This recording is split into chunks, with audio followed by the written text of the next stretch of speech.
Welcome to Navigating with HIN from the Hospital Improvement Innovation Network team at the Iowa Healthcare Collaborative. My name is Lana Comstock, and thank you for joining us. Welcome to Navigating with HIN from the Hospital Improvement Innovation Network team at the Iowa Healthcare Collaborative. My name is Lana Comstock, and thank you for joining us. Hello, and welcome to Navigating with HIN podcast.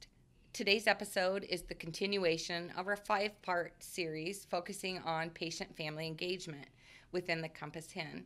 So in this episode, we're going to talk about PFE Metric 3, having a PFE champion or functional area.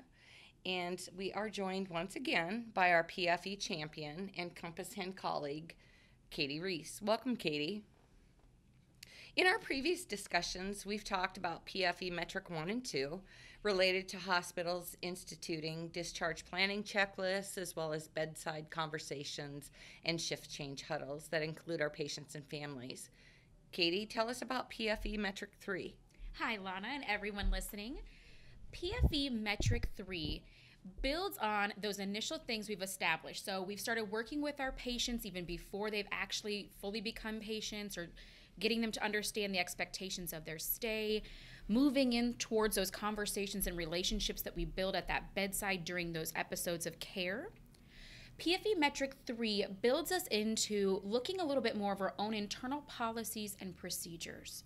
So how can we ensure that person and family engagement is something that we are committed to and doesn't kind of fall off the radar, or we have one staff member who's a super champion, and so any patient that they have really engaged, they're getting all those opportunities. But if they're in another area of our hospital, it's a little flat as we kind of go through. So the intention of PFE Metric 3 with identifying a PFE champion or functional area is to call out and have a specific commitment that we can be held accountable to for person and family engagement within our hospitals. That may mean that you have a distinct person and they are the PFE champion, and that is their full-time employee role. It may also mean that it is part of the role of another person. It could be your quality improvement personnel. It could be your social worker. It could be a mixture of both. It doesn't have to be just one person. That's where it also kind of calls out that functional area. We do have some hospitals that have an entire kind of patient experience unit, or a staff or department that come into that process. So again, it allows us that flexibility to fit for what our hospitals look like, again, what resources and capacities we have, but encourages us to make that commitment that, again, that can hold us accountable to our patients and to our culture of engagement.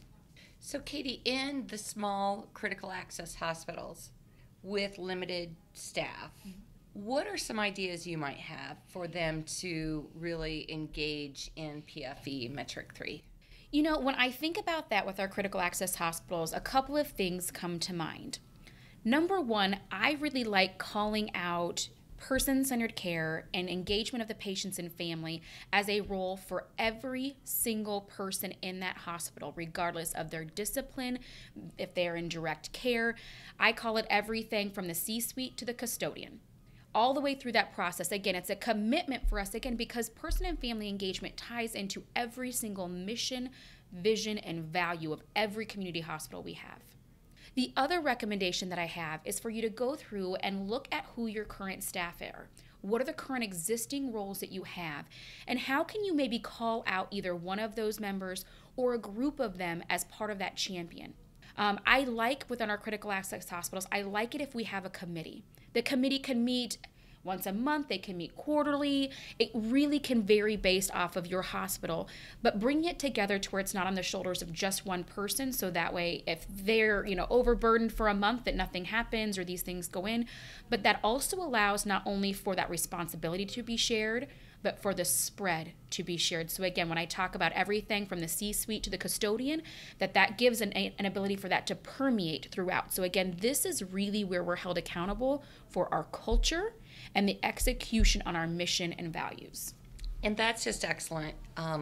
Great for smaller hospitals to have some great ideas and resources, Katie. Thank you so much. So when I listen to you talk today, I'm hearing this flexibility and how hospitals can really meet this metric. And so I'm wondering, can you just share with the hospitals who may not know, if they want more information, where do they go? Of course, yes. So one of the things that is one of the great benefits of everyone's participation in the Compass HIN is that we have a lot of these resources for you.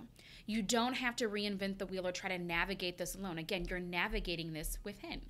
So one of the things that we have is called the PFE roadmap, and that really breaks down each of the PFE metrics and kind of says, what does this mean really? So here's the definition. What does it mean? We also go through, and there's some addendums to that as we went through and we even talked with our hospital, said, there's some missing pieces when we're really looking at execution. And it pulls in those opportunities, whether it be from that organizational, operational level down to that direct care. So I always encourage folks to look at those tools because they think particularly for PFE Metric 3, they give us, number one, some good ideas. And if at nothing else, frequently what I hear is that our hospitals have some really great ideas on how they can do this. They just need that reinforcement that, yep, this is fitting within that. They need that empowerment, just like our patients do. And then they need that confidence to be able to do that. And I think seeing it in that black and white and seeing that CMS stamp on there really helps out. And those things are always available on Hinnovation. We have them on our website. Again, they're available through us. We've also gone through and done some PFE Metric one-pagers. So most of you guys have seen some of those different things. If you maybe are in a newer role or you don't remember them because it has been a while, those again are available on Hinnovation and through your quality improvement advisor. And I always like to encourage that relationship that you have with your quality improvement advisor. I'm also here always as a reference. I am ardent about championing PFE, and so always happy to talk about what that could be. And maybe if you already even have those pieces, but you're looking at how you might be able to enhance them, or you're planning for the future and maybe you have someone who's going to retire, some changes in staffing, it's a great opportunity to reevaluate those things. Excellent. Hey, Katie, thanks so much for being with us today. We're going to close up now, but please join us for our next episode in our PFE podcast series, where we're going to move from PFE champions within our hospitals and staffing to really having direct patient and family representation as part of your committees and on advisory boards. Thank you for joining us today. If you'd like more information or have a topic idea that you'd like to request, please contact anyone on our HIN team. Thank you. Thank you for joining us today. If you'd like more information or have a topic idea that you'd like to request, please contact anyone on our HIN team. Thank you.